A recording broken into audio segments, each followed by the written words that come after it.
Denis, quels ont été vos premiers mots à destination du groupe ?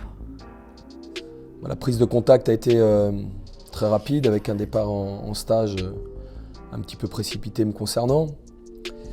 Et j'ai attendu la journée du lundi pour voir les joueurs le lundi soir après la séance et pour la première prise de contact parce que je vais découvrir aussi ce groupe, même si je connais un certain nombre de garçons.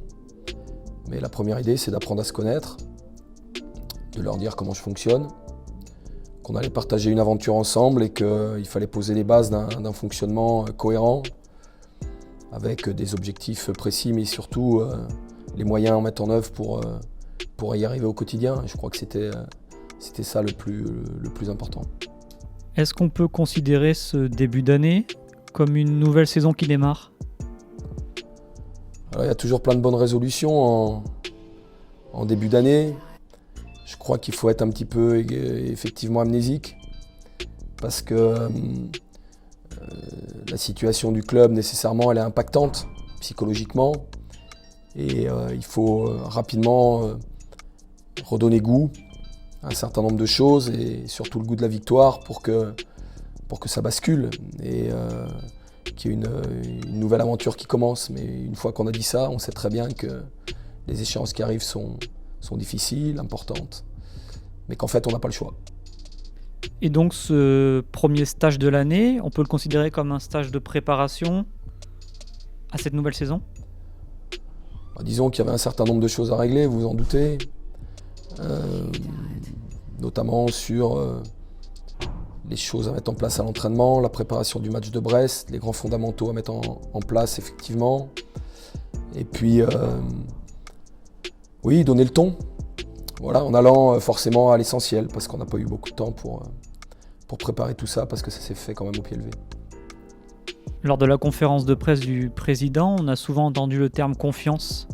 Est-ce que l'enjeu, c'est aussi de faire ou refaire prendre conscience à ce groupe qu'il a des capacités, des qualités ? Oui, mais je crois que la confiance, c'est la base. C'est la base pour entreprendre, c'est la base pour prendre des initiatives. Et dans la situation actuelle, qui est sclérosante, on a du mal à être dans cette dynamique.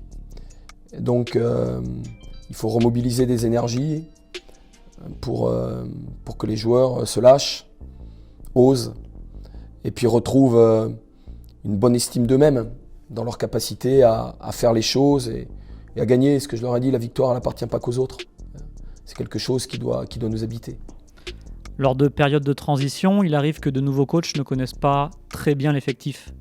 Le cas, il est totalement différent ici parce que vous connaissez très bien l'effectif, que ce soit les jeunes, mais aussi Wesley Saïd.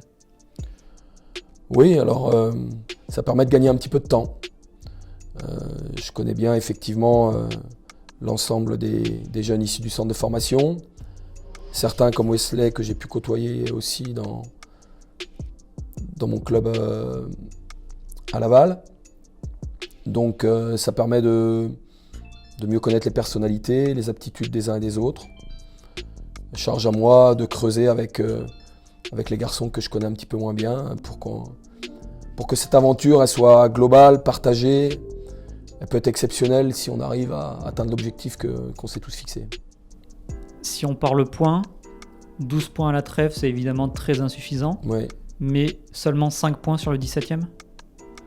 C'est le verre à moitié plein ou à un quart plein, on va dire. Oui, alors le président a déjà posé les bases de la vision qui pouvait être la nôtre. C'est un levier que j'avais déjà utilisé dans une expérience précédente. J'ai dit aux joueurs que, quand bien même tout le monde nous condamne aujourd'hui, et c'est peut-être le cas, puisqu'on n'a que 12 points, si on était dans une situation où on devait accéder à la division supérieure, avec simplement 5 points de retard sur l'équipe qui monte, ou 6 points de retard sur l'équipe qui monte, est-ce qu'à 19 journées de la fin, on y croirait ? La réponse, elle a été unanime. Voilà. Donc il faut qu'on se mette dans cette dynamique positive de croire qu'on est capable d'accéder. Parce que 5 ou 6 points sur 19 matchs, raisonnablement, c'est envisageable. Maintenant, il faut déterminer les moyens pour y arriver. Avec une première échéance qui arrive très vite, ce samedi à domicile face à Brest ?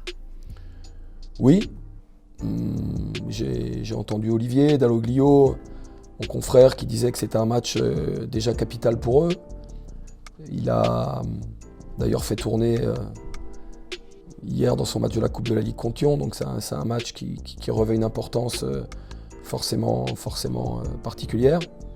Et puis nous, si on avait la bonne idée d'entamer l'année en championnat de la meilleure des manières, ça redonnerait la confiance dont on parlait tout à l'heure à l'ensemble de ce groupe. Voilà, même si il y a encore de nombreuses échéances derrière. Après cette réception, il y en a encore 9 au stadium. Le maintien, il va se jouer ici? Il va se jouer partout. Il va se jouer partout et je crois qu'il ne faut pas qu'on fasse de complexe. Si on peut effectivement faire le nécessaire à la maison, avec l'aide et le soutien de nos supporters qui seront déterminants dans cette aventure. Bien évidemment, si le stadium pouvait être une forteresse imprenable, ce serait bien. Ça n'a pas été trop le cas jusqu'à présent, donc pour inverser la tendance, il faudra mobiliser beaucoup d'énergie.